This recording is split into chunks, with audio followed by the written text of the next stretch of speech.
Prime Minister calls on minority parties to respect party laws. Enga Governor questions why MPs defected. And raising funds for inaugural Sepik Cultural Show. This is National MTV News with Shamaine Poriambep. Good evening and thanks for joining us for Sunday's news. Prime Minister James Marape has called on minority parties to respect party laws and side with a leader who doesn't cannibalize political parties. His comments come as minority party leaders flock to the opposition side and are now camping in Vanimo. The Prime Minister spoke to MTV's Adelaide Sirux Kari at a gala dinner hosted by the People's Party last night. People's Party, led by Enga Governor Peter Ipatas, is siding with the Prime Minister. Prime Minister James Marape, the guest speaker at the People's Party Gala dinner last night. This is the Prime Minister's first public appearance since Friday's shocking move by government MPs in Parliament. More members who are out of town from the event that took place yesterday were coming back in, and we welcome them back. The People's Party remaining loyal to Pangu Party and boasting a government coalition that maintains stability. The current Prime Minister, the Honourable James Marape, has had my support. He's still a young man from my area, the Hela tribe. So, I have got a succession plan for the future. But one cannot ignore the fact that People's Party founding member, current Attorney General and also a former Deputy Prime Minister, David Stephen, was not in attendance as he had joined the opposition camp on Friday. We still is a foundation member of the People's Party. He is not resigned from People's Party. He is moved out of government with the other ministers of government to the opposition. So it's for him to, decide. But, as a foundation member, he's still very much part of the organization. In now what has turned out to be a political party nightmare, as most party leaders are with opposition leaving behind one or two MPs in government.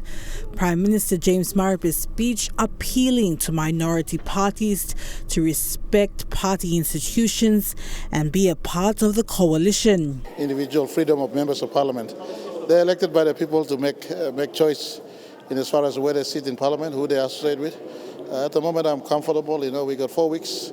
4 weeks is a lifetime. In politics, things just change, and on the floor of Parliament, things change like what happened on Friday. But Prime Minister's appeal to have strong minority political parties comes a month after he had done a minor reshuffle that saw him decommissioned a number of ministers from smaller parties that included People's Party, People's Progress Party, and Triumph Heritage Party. Now the PM having to deal with a cabinet change because a number of ministers have abandoned their portfolios, including the recently appointed Deputy Prime Minister and ULP party leader Sam Basil. Prime Minister, no Deputy Prime Minister at the moment announced as yet, but I haven't fully decommissioned the Honourable Sam Basil yet. Out of respect for him anyway.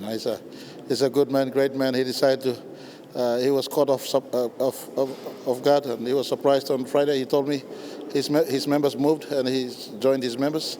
I give him all the respect, and whenever I feel that I need to move on in life, then decisions will be taken appropriately.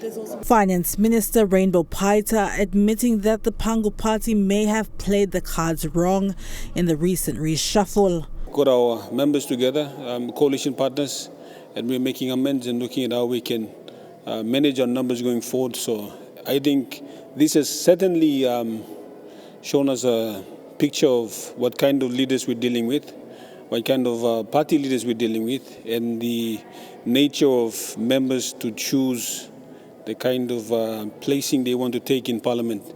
While major political parties like Pangu National Alliance, PNC, ULP also have cracks in their parties, they all know too well to form government. The numbers will come down to one vote, as the minority parties will have a greater say on who leads PNG into 2022 national general elections.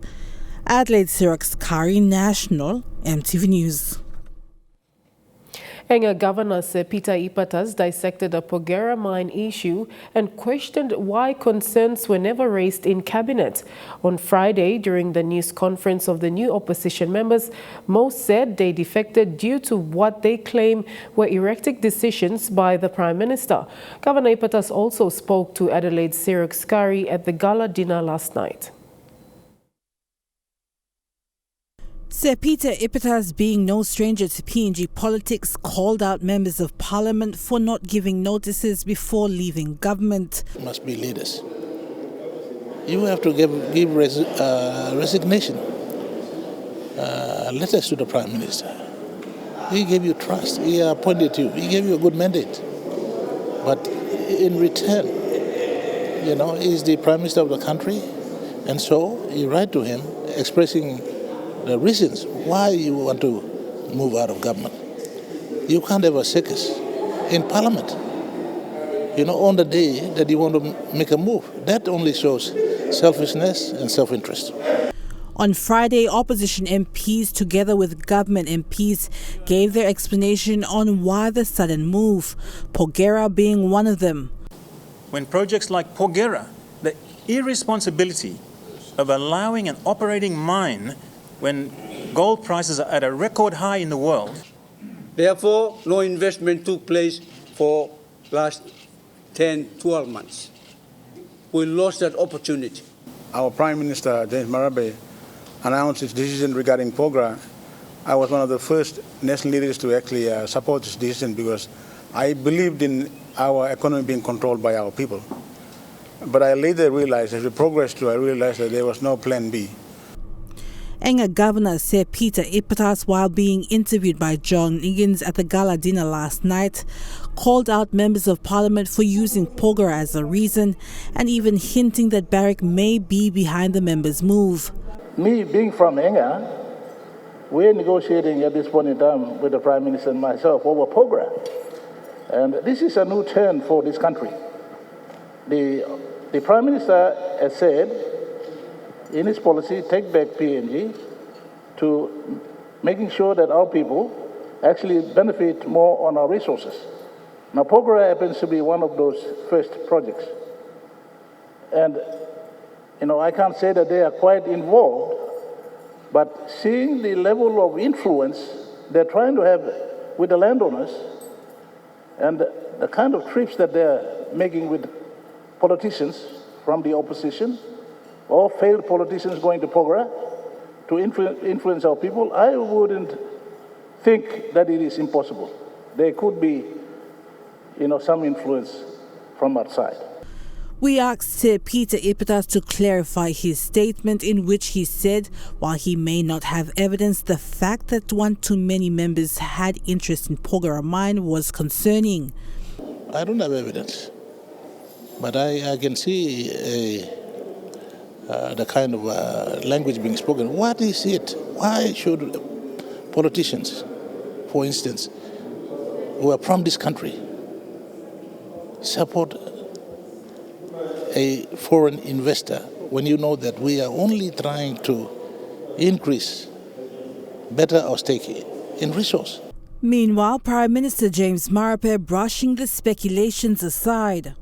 People can speculate, but let's respect all our multinationals who work with us. They're not here to play politics. It hasn't come out from my mouth. Tonight I give respect to all our industries who are in country. They're big boys. They don't get involved in small-time local politics. Barrick New Guinea Limited also releasing a media statement stating that Barrick CEO Mark Bistro had visited PNG numerous times in the past 2 years to engage with governments constructively and negotiate an agreement beneficial to all Porgera stakeholders. BNL stating his current visit that Mr. Bistro and his team had not met with anybody else other than the Prime Minister, together with several of his ministerial colleagues, Enga Governor Peter Ippitas, the state negotiation team, and the Porgera landowner and their team. Barrick stating the speculations were false and they remain a committed partner both to the people and the state of Papua New Guinea. Adelaide Siraks Kari, National, MTV News. And later in the news, Scott Wider breaks down the last 36 hours in PNG politics in tonight's A Closer Look. A video of Prime Minister James Marape conversing during a work meeting has gone viral on social media. The video shows the Prime Minister discussing moves to stay in power. Prime Minister James Marape this afternoon issued a statement saying the conversation was at a work meeting which was taken out of context and completely misconstrued to discredit him during this time of politicking. While changes have occurred in the political arena as Papua New Guinea waits in anticipation to know who will govern the country, the police hierarchy also announced significant changes to its senior post. Notable transfers include a new Metropolitan Superintendent for NCD, Director for National Fraud and Anti-Corruption Matthew Damaru will head operations in Bougainville, while Godwin Duka will assume the role of fraud director. Former NCD Med Sup Ndibawa, who contested the 2017 national general election, will take up the post of Hela provincial commander. Other changes in provincial commanders include Manus, West New Britain and Norton. The officers who have been listed for transfer are directed to take up their new post come 2021. You're watching National EMTV News. We'll have more of the day's stories after the break. Stay with us.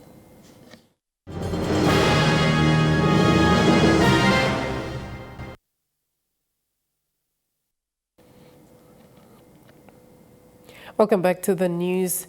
Preparations for the inaugural Sepik Culture and Agriculture Show is now underway following a fundraising dinner held last night. The Sepik Show aims to showcase some of East Sepik's finest holiday hotspots, tourist getaways, local businesses, tradition and culture. East Sepik Governor Alan Bird in his remarks highlighted his plans to make Sepik Show an annual event. The Sepik Show fundraising dinner last night saw people from East Sepik Province and other sponsors in attendance to show their support. Various display of traditional artifacts and paintings portraying the rich cultural diversity were on display, with some paintings put on auction. Signature Sepik cocktail beverages were also on offer. Funds raised from the dinner, auction, pledges and other contributions from sponsors will go towards hosting the inaugural Sepik Culture and Agriculture Show. We've decided to invite everyone together. We actually tried a couple of times. We tried in 2018. We didn't quite succeed. We tried again last year. We didn't quite succeed. We tried again this year. We almost failed. But here we are. And to me, this is a great success. And I thank all of you. The Sepik Culture and Agriculture Show will run for 2 weeks starting on the 2nd of December. While the main event will be held in the East Sepik provincial capital of Wewak, mini shows will be held in all districts. With the theme honoring our past, embracing our future, the event aims to create a platform that will showcase the rich cultural diversity of the province. It also gives birth to an annual Sepik Show which will unite the people. To bring their yams, their bilas, their languages, their traditional sing-sings, and to come and place it on a stage so that we can tell our young people, you are more than just the things you learn on a blackboard. You are a people. You have 10,000 years of history, and you should be proud of it. Tourism, Arts and Culture Minister Walter Snowbelt also highlighted the need to keep the country's cultural heritage alive, adding that this is a big step forward for the province, and the Tourism Promotion Authority stands ready to support this program and to see it an annual event. It is sad around the country we seeing the younger generation now turning their back on their cultural heritage, and I think the onus and the responsibility are upon us leaders in Parliament and respective leaders in the community to keep this alive. Tourism Promotion Authority also made a donation of 100,000 kina to support this event, with an additional 30,000 kina from the National Cultural Commission. A certificate was also presented to Governor Bird in appreciation of his efforts to make this event possible. Rayon Lakingu, National EMTV News. Meanwhile, the third annual Tufi Tapa and Tattoo Cultural Festival was officially opened yesterday at the Tufi station. Injivitari MP and Vice Minister assisting the Prime Minister Richard Masere and his wife were welcomed by a cultural group, followed by a ribbon-cutting ceremony to start the festivities. Students from Tufi Primary School also sang the PNG national anthem in the Tufi dialect, followed by the recital of the pledge also in the Tufi dialect. The local member who revived the festival in 2018 after it was slumped in 2007 challenged the people to take ownership of their culture and tradition. Due to dull weather conditions, only visiting groups performed on day one, two of which were a contemporary circus group from NCD and a cultural group from Guilala in the Central Province. The festival continued today with all things Tufi and more traditional performances and cultural displays. Girabu villages have been engaged in a teak planting program aimed at reforesting low grassland areas by planting high-value trees such as teak and cedarwood.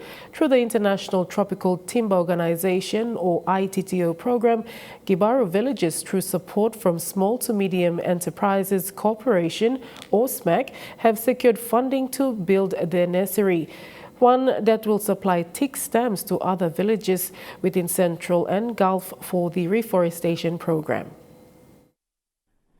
Located closer to inland Koyari, Girabu is situated on low savanna grassland with very high temperature, mostly all year round. This makes Girabu the perfect area for the ITO program. Under a tripartite agreement between PNG Forest Authority, JICA and SMAC, each partner agency come in with their specialties to move the ITO program forward. The project has been extended because of situation on the ground and situation within the PNG Forest Authority. And the project is unfortunately will be ending in February 2021. The aim of this particular project is to establish our model project in Papua New Guinea, and we found out that Central Province would be a better place to establish this pilot project.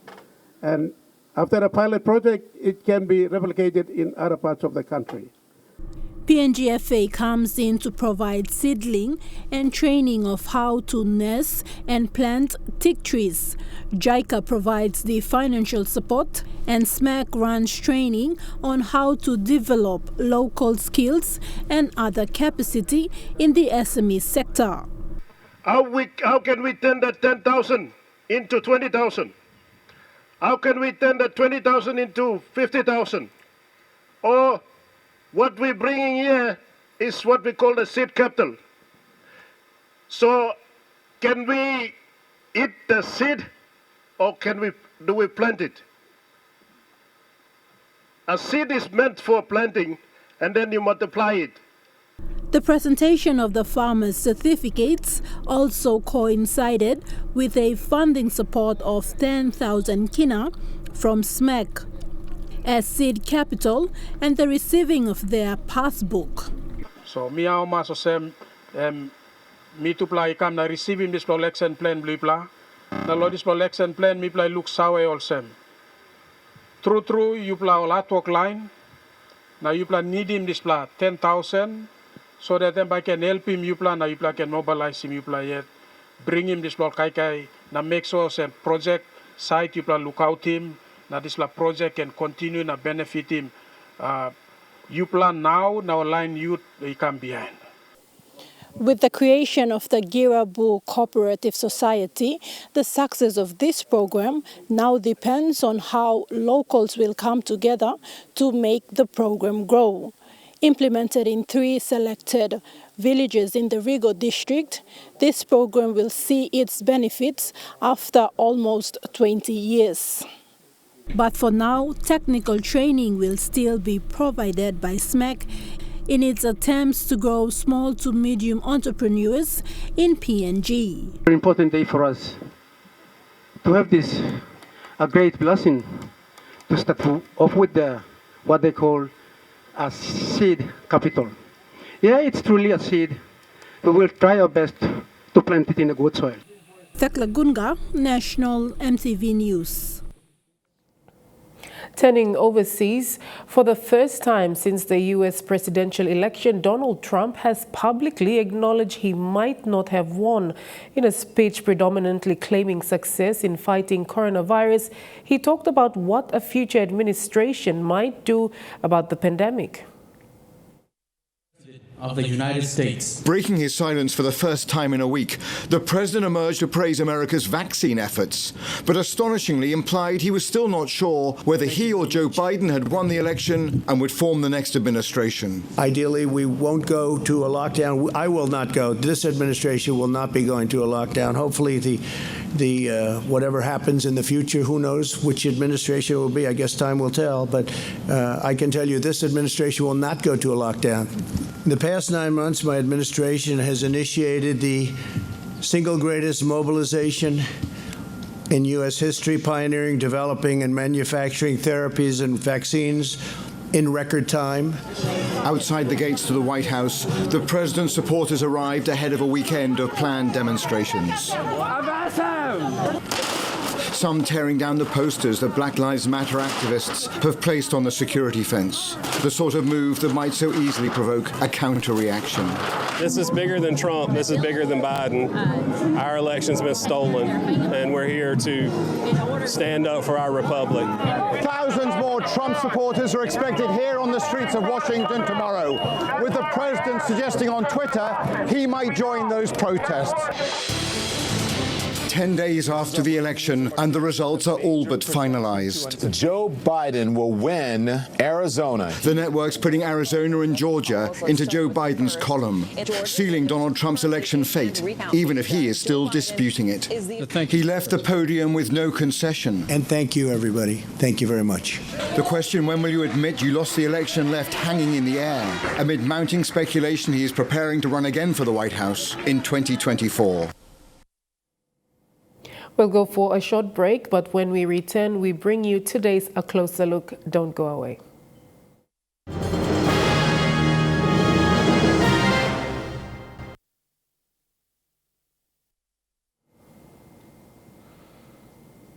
Welcome back to the news. In a move that caught the government by surprise, the opposition garnered more than enough support to temporarily block the 2021 budget and adjourn Parliament for a month. Like any vote of no confidence and formation of government, the numbers remain fluid, with each side claiming a majority. In this closer look, we review the last 36 hours of PNG politics.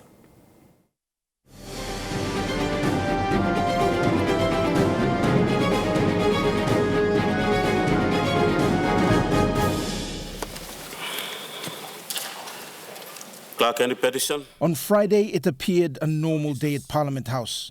The opposition seats were empty at the start of the session, but Parliament had enough numbers to allow the acting speaker to call the House to order. No hitches as question time began. Marabe Stephen, now I am Marabe Basit government. And as the Western Province Governor reached midway through his question without notice on the government's plans to subsidize rubber, opposition MPs streamed through the left side of the House. As Prime Minister James Marape and what was left of the government looked on, and as viewers watched the development live on Facebook, an initial 10 ministers announced their defection to opposition ranks. Later, Sem Basil, who only recently was elevated to the second most powerful position in government, took up a new seat next to the opposition leader, Belden Nama, announcing a challenge to the Prime Minister and the government. About 45 minutes into question time, and with the opposition numbers swelling past the government's own, opposition leader Belden Nama flexed his numerical muscle, calling for a suspension of standing orders. There is a call of objection to the motion. Opposition leader, if you want to, the leave is not granted.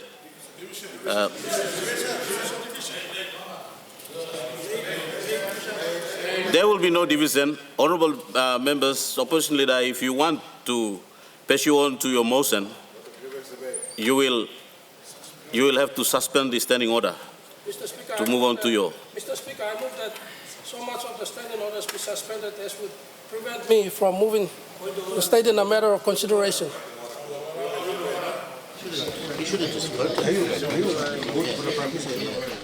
Fast forward and 2 hours later, opposition MPs backed by their new supporters had subdued the government on the floor. The House adjourned to December, effectively delaying the passing of the budget by a month. Both camps went straight from the chamber to separate news conferences, both sides claiming a majority of numbers. I am really interested in a body of young, like-minded leaders who want to transform PNG for the better. Yesterday we delivered ICAC, a bill that was outstanding for so long. This is a testament to the muscle this body of leaders have with me, who influenced government caucus to change, and we brought the government business into the floor of parliament. Passing ICAC, changing resource laws, talking about getting more from our natural resource back to our country. Example, our discussions that is happening in Pogra, that is standing a good 10 with the discussions that is currently going on. This body of leaders are fighting to take back our country's resources and to give and plow back more into our country to ensure our country is never the same again. And I respect my brothers who left our camp here and have migrated to Hotel Crown. That's their choice. We respect them. But in the next 14 or 16 or 17 days, sanity will prevail, and the numbers we have will build up again to over 56. In this camp, we have 61. We have PNC as 15. We have the National Alliance, have 6 MPs. The United Labour Party has 10. People's Progress Party, 5 MPs. The PNG Party, whom I represent, has 5. Our Development Party, with Social Democratic Party and Country Development Party, they want us to group them together. They have 7 in total. Then you have the Liberal Party, the newly formed party of Sir John Pundari, with 3 MPs. The United Resources Party has 3 MPs, and I have been whispered in the ear by the leader that he will ensure that by this afternoon, he will have all of them here in this house. I've been part of the Marape government for the last 18 months as a treasurer, briefly, and international planning, and then recently as Deputy Prime Minister. I've made this decision also on behalf of my party and on behalf of the Workers' Union in Papua New Guinea, who are suffering right now. For James Marape, this month is about defending his government's decisions. He has come under fire over the Pogra mine, where negotiations with the operator, Barrick, have soured so much the company CEO travelled to Papua New Guinea to talk.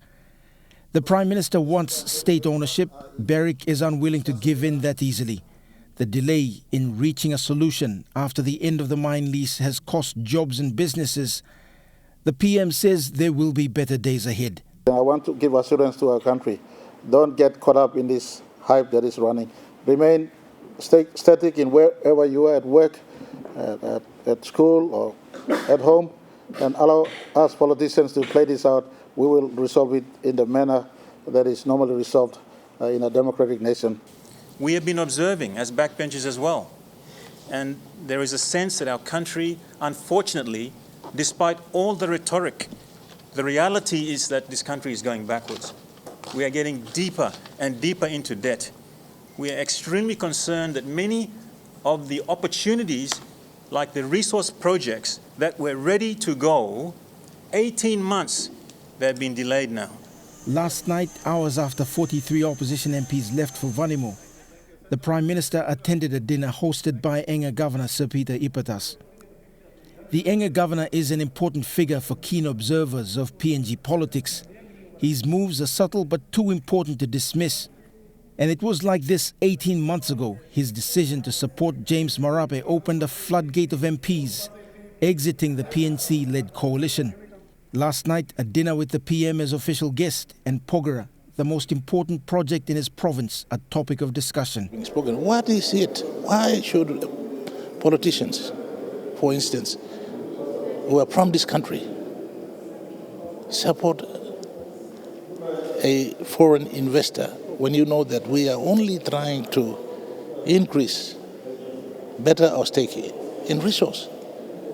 You know, for many, many years, we've allowed this to happen, and people have been reaping our resources without a good return for our own people.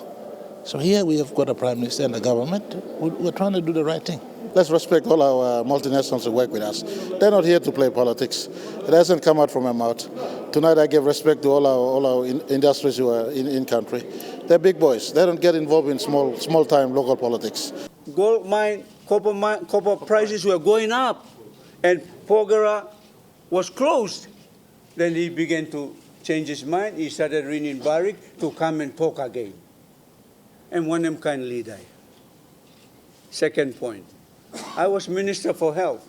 He brought a decision on that so-called 10 million on those research proposals without consulting me, one of the most experienced health ministers in this country. While accusations may have resonated with some of the audience watching the live broadcasts, public opinion has been far more critical against the opposition for their timing of their attempt to dethrone James Marape. The budget has been delayed, leaving many people unhappy. Sam Basil moved months after being given the Deputy Prime Minister's post. Pukatemu switched sides yet again, and all this is being weighed up against them through public opinion. A clear candidate as an alternative Prime Minister will have to be decided, and this will have to be done among a coalition of former Prime Ministers, Deputy Prime Ministers and party leaders. Next week, the government says it will decommission the 13 ministers and put their former jobs on the negotiating table. And tough decisions will have to be made on both sides.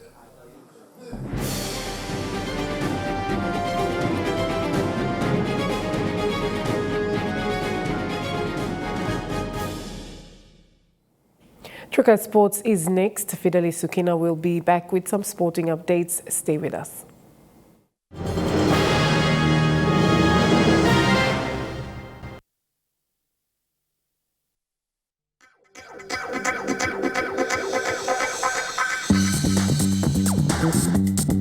Trukai Sports.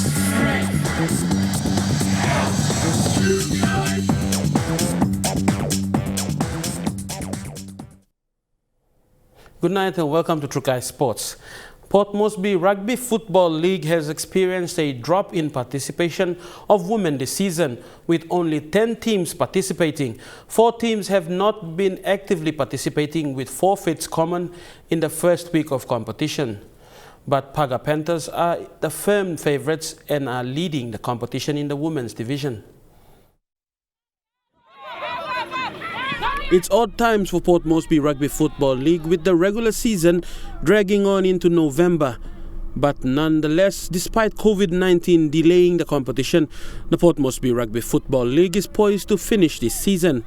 Hailed as one of the most successful women's competition in the country, POM RFL's women's competition formed the basis of the national team, the Earl Sedge PNG Orchids.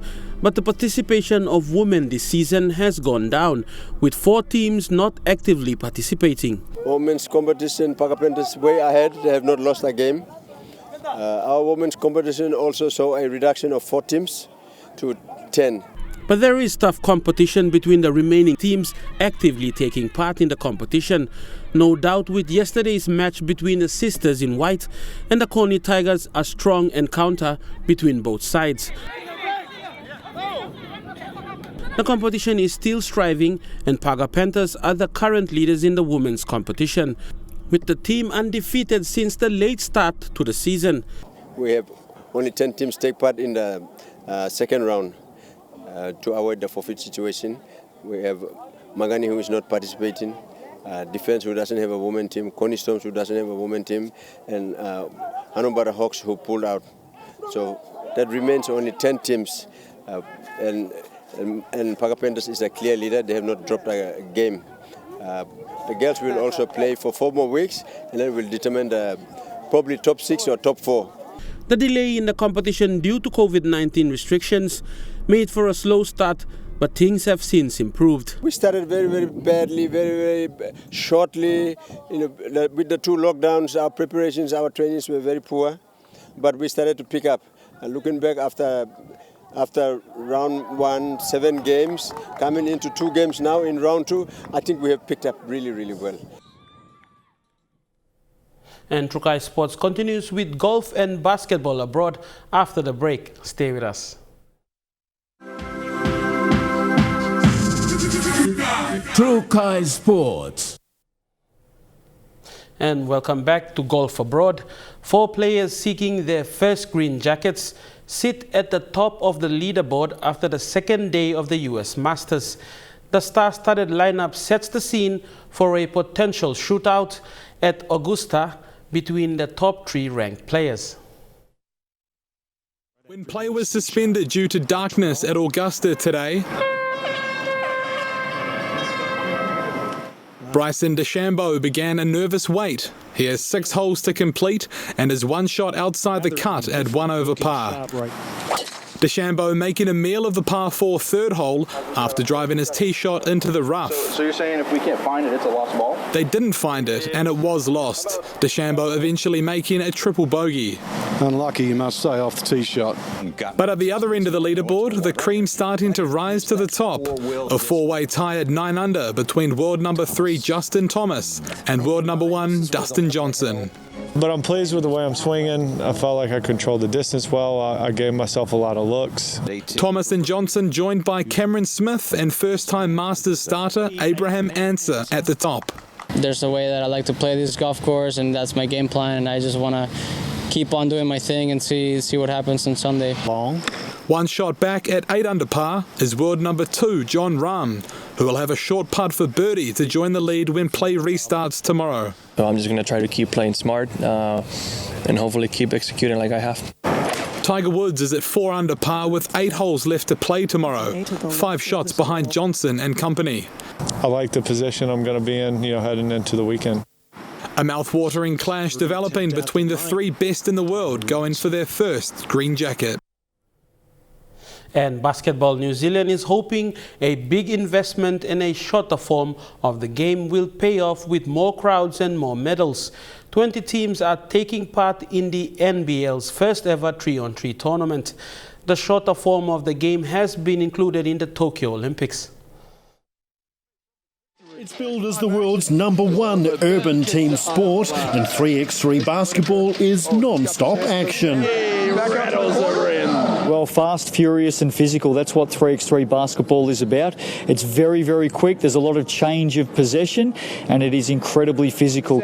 Played on a half-size court, teams target a single hoop, aiming to be the first to 21 points. It's a new format for players like Ethan Rusbatch, who's relishing the fast pace. Our aim is to just put the ball in a lot quicker and faster than other teams, so get to the final score before they do it. 20 teams are competing at the inaugural 3x3 Cup in Invercargill, but New Zealand's already tasted international success at the sport. The Otago Nuggets' Sam Timmins, part of the team that won the Under-18 World Champs 5 years ago. Smart players do really well in 3-on-3, and obviously players that can shoot, because 2 is worth twice as much as a 1. Interest in the tournament's grown steadily over the 3 days. Basketball New Zealand keen to expand it into a month-long competition. This is about putting the show on. It's about showing the viewers as well what 3x3 is about, and it's only going to get bigger and better. 3x3 has also been added to the Tokyo Olympics, giving players here another opportunity to shoot for. And that story wraps up Trukai Sports. Charmaine will be back with the weather report for the next 24 hours. Bye for now. Trukai Sports.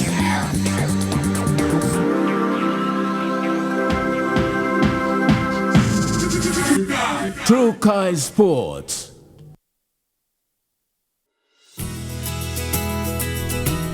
This weather update is proudly brought to you by MoniPlus, with you always.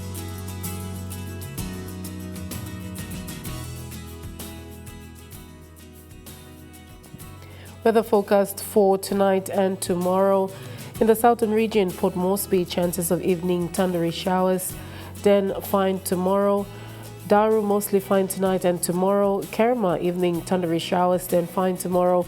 Alotau, mostly fine tonight, then chances of morning. Popondetta, evening rain showers, then tomorrow fine.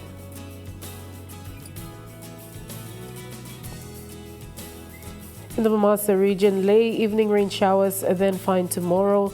Medang chances of rain tonight and tomorrow morning. Wewak, a few thundery showers tonight, then fine morning.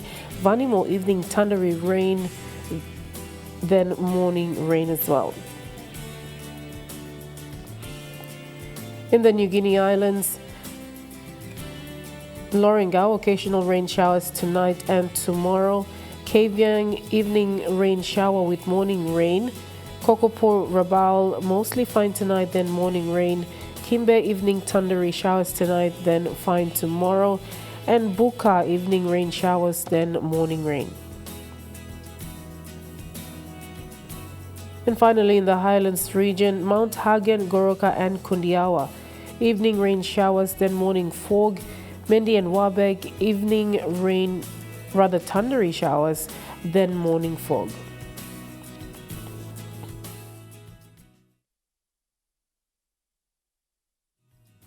The weather update was proudly brought to you by MoneyPlus, with you always.